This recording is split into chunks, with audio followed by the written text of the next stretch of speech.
Akala ko paghiwalay na tayo, unti-unti na kitang makakalimutan.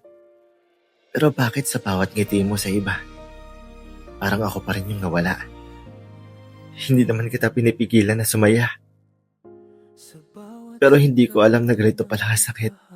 Makita kang masaya sa piling ng iba. May kausap na rin ako ngayon. Mabait siya. Totoo siya.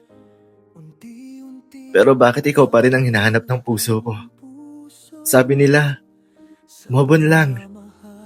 Pero paano ako makakamove on? Kung yung dahilan ng sakit na nararamdaman ko, araw-araw ko pa rin nakikita sa hallway.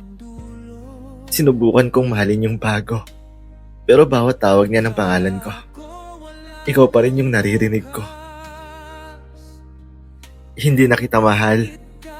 Yun ang sabi ng sarili ko gabi-gabi.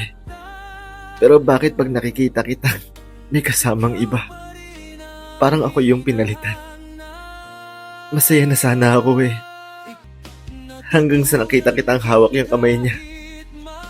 Doon ko na-realize, hindi pa pala ako okay. Hindi ako nagsiselos. Nasasaktan lang ako. Kasi alam ko kung paano mo siya tinitingnan.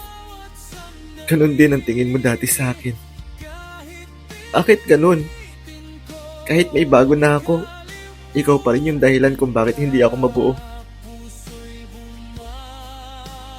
Akala ko tapos na.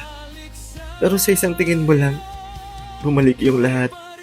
Yung tayo, yung saya, at yung sakit.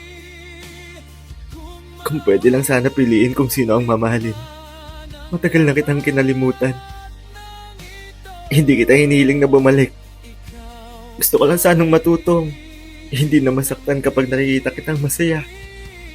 Kahit hindi na ako yung dahilan. Ikaw pa rin.